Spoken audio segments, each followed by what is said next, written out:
Hi hello ನಮಸ್ಕಾರ speed plus ವಿಶೇಷ ಕಾರ್ಯಕ್ರಮಕ್ಕೆ ಸ್ವಾಗತ. ನಾನು ಸುನಂದ ಅನ್ಸೂಯ.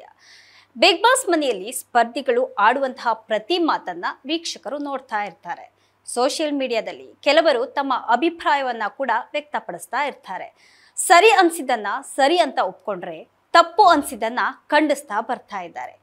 3ನೇ ವಾರದಲ್ಲಿ ರಕ್ಷಿತಾಳನ್ನ ಅಶ್ವಿನಿ ಗೌಡ ಹಾಗೆ ಜಾಹ್ನವಿ ಟಾರ್ಗೆಟ್ ಮಾಡಿದ್ರು. ಆಕೆಯ ವಿರುದ್ಧ ಇಲ್ಲ ಸಲ್ಲದ ಆರೋಪಗಳನ್ನ ಹೊರಿಸೋದಕ್ಕೆ ನೋಡಿದ್ರು.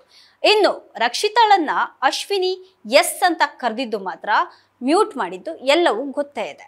ಅಶ್ವಿನಿ ಪದ ಬಳಕೆ ಖಂಡಿಸಿ ಬಿಡದಿ ಪೊಲೀಸ್ ಠಾಣೆಯಲ್ಲಿ ದೂರು ಸಹ ದಾಖಲಾಗಿದೆ.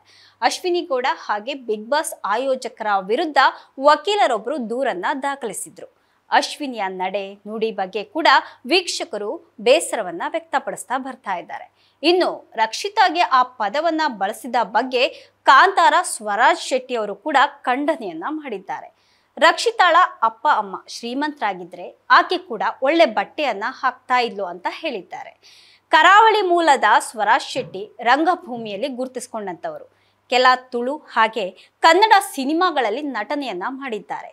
ಕಾಂತಾರ ಚಿತ್ರದಲ್ಲಿ ಗುರುವ ಅನ್ನುವಂತಹ ಪಾತ್ರದಲ್ಲಿ ಬಣ್ಣವನ್ನ ಹಚ್ಚಿದ್ರು. ಕಾಂತಾರ ಚಾಪ್ಟರ್ 1 ಚಿತ್ರದಲ್ಲಿ ಪಂಜುರ್ಲಿ ವೇಷವನ್ನ ಹಾಕಿ ಕಾಣಿಸ್ಕೊಂಡಿದ್ದಾರೆ. ಇದೀಗ ರಕ್ಷಿತಾ ಬಿಗ್ ಬಾಸ್ ಜರ್ನಿ ಬಗ್ಗೆ ಕೂಡ ಸ್ವರಾಜ್ ಶೆಟ್ಟಿ ಅವರು ಮಾತನಾಡಿದ್ದಾರೆ. ನಮ್ಮವರು ಒಬ್ರು ಬಿಗ್ ಬಾಸ್ ಮನೆಗೆ ಹೋಗಿರೋದು ನನಗೆ ತುಂಬಾ ಖುಷಿ ಆಗ್ತಾ ಇದೆ.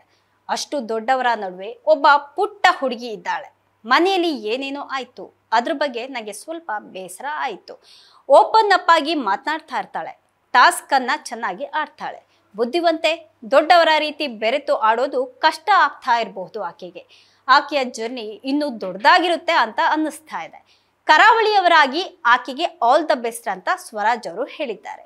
ಇನ್ನು ರಕ್ಷಿತಾ ಬಗ್ಗೆ ಕೆಲವರು ಆ ರೀತಿ ಮಾತನಾಡಿದ್ದು ನೋಡಿ ಏನ್ ಅನ್ನಿಸ್ತು ಅನ್ನುವಂತಹ ಪ್ರಶ್ನೆಗೆ ಅದೆಲ್ಲ ಅವರವರ ಮನಸ್ಥಿತಿ ಮೇಲೆ ಡಿಪೆಂಡ್ ಆಗಿರುತ್ತೆ. ಎಷ್ಟೋ ಜನ ಪಾಪದವರು ಇರ್ತಾರೆ. ಅವರ ಬಟ್ಟೆ ಬಗ್ಗೆ ಹೀಯಾಳಿಸಬಾರ್ದು. ಸಾಧ್ಯವಾದರೆ ಅವರಿಗೆ ಸಹಾಯವನ್ನ ಮಾಡಬೇಕು. ಅದೇ ರೀತಿ ರಕ್ಷಿತಾ ಬಗ್ಗೆ ಮಾತನಾಡಿದ್ದು ತಪ್ಪೆ. ನಿಮ್ಮ ಹಣೆ ಬರಹ, ದೊಡ್ಡವರ ಮನೆಯಲ್ಲಿ ಹುಟ್ಟಿದ್ದೀರ. ಪಾಪದವರ ಮನೆಯಿಂದ ಬಂದಿರ್ತಾರೆ. ಏನ್ ಮಾಡೋದಕ್ಕೆ ಆಗೋದಿಲ್ಲ.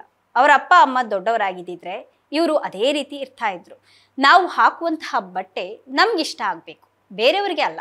ಹರ್ಟ್ ಮಾಡಿದವರಿಗೆ ಏನ್ ಹೇಳಬೇಕು ಅದನ್ನ ಸುದೀಪ್ ಸರ್ ಆಗ್ಲೇ ಹೇಳಿದ್ದಾಯ್ತು. ಅದು ನಮ್ಗೆಲ್ಲ ಸಮಾಧಾನ ಕೊಟ್ಟಿದೆ ಅಂತ ಸ್ವರಾಜ್ ಶೆಟ್ಟಿ ಅವರು ವಿವರಿಸಿದ್ದಾರೆ.